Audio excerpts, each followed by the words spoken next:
On the baritone saxophone. On the tenor saxophone, he's been here about 30 years now, Mr. Doug Miller, ladies and gentlemen. Doug Miller.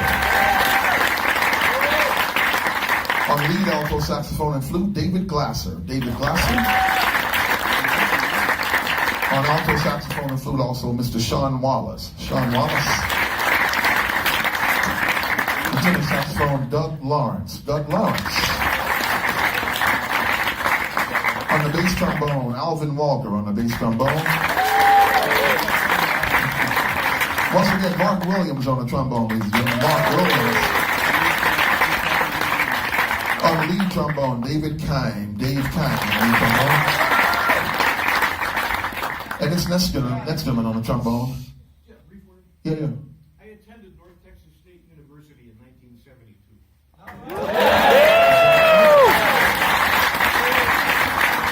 We got a few others too, I think.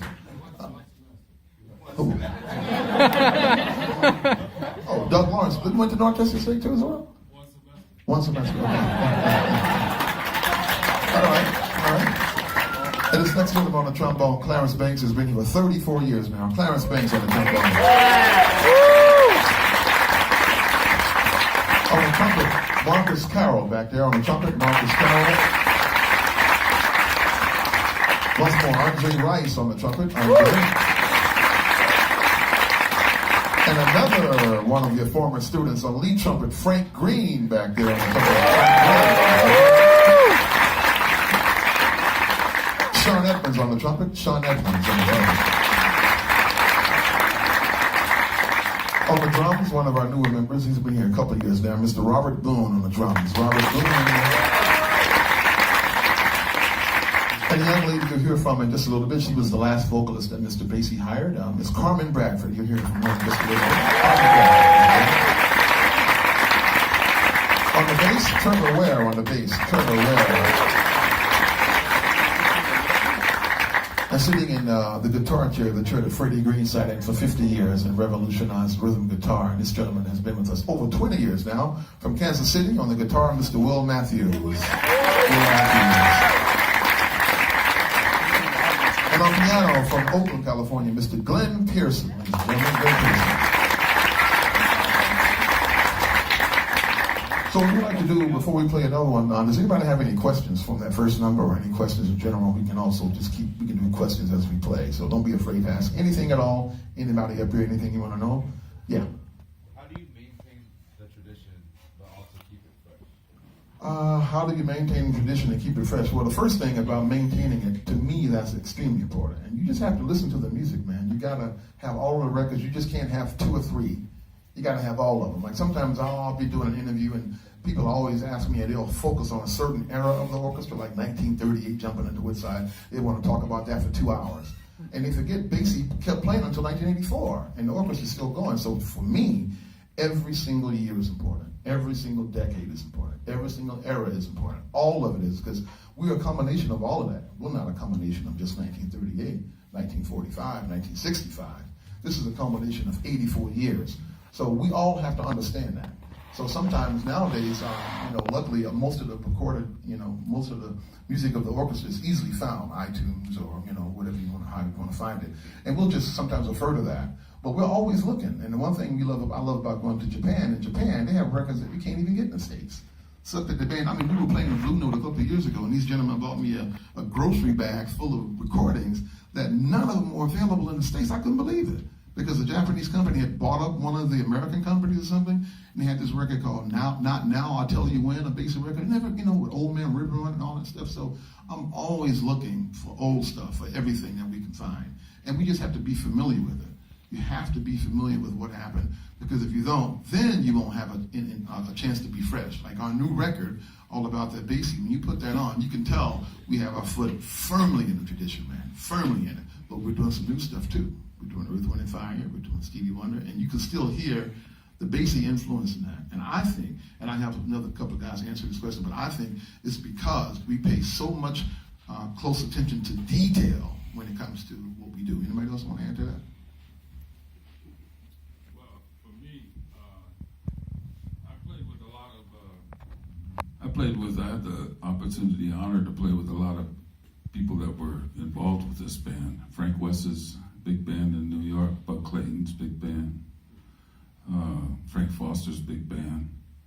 So, and the tenor player that was here before me for 25 years, Kenton Hall, I started studying him when I left here.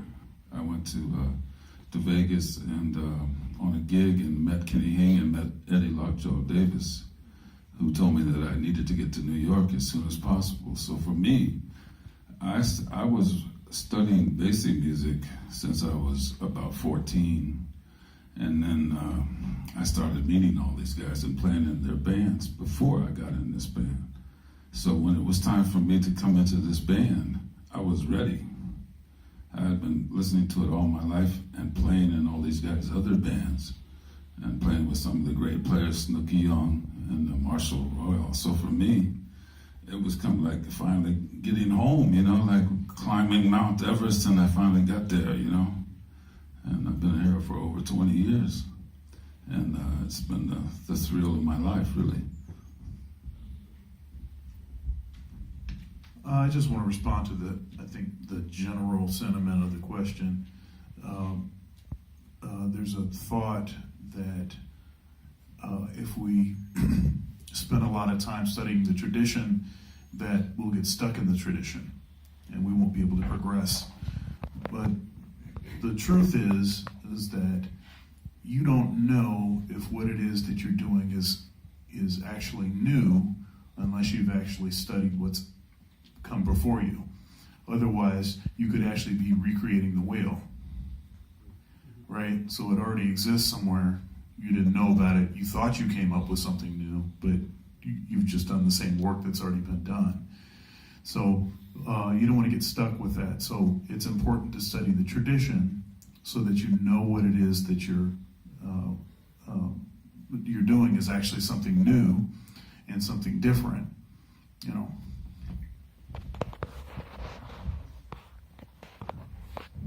We'll go ahead and play another one for you. One of the things that we like to do that I love to hear these guys do is we can play any tempo. We can play pretty much faster than most big bands and definitely slower. So we're going to play something now that's going to be a little fast, and I'm trying to get it too fast, Mr. Pearson.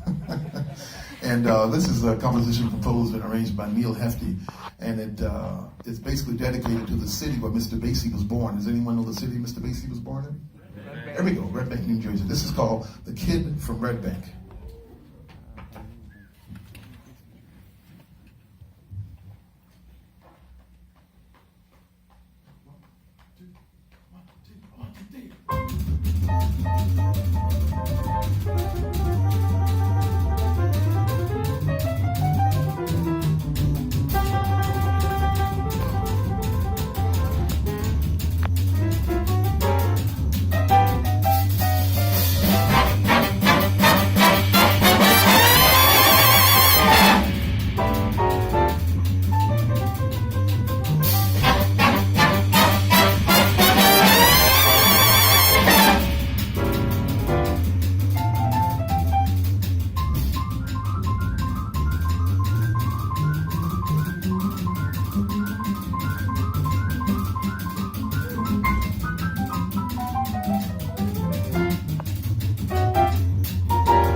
Good question.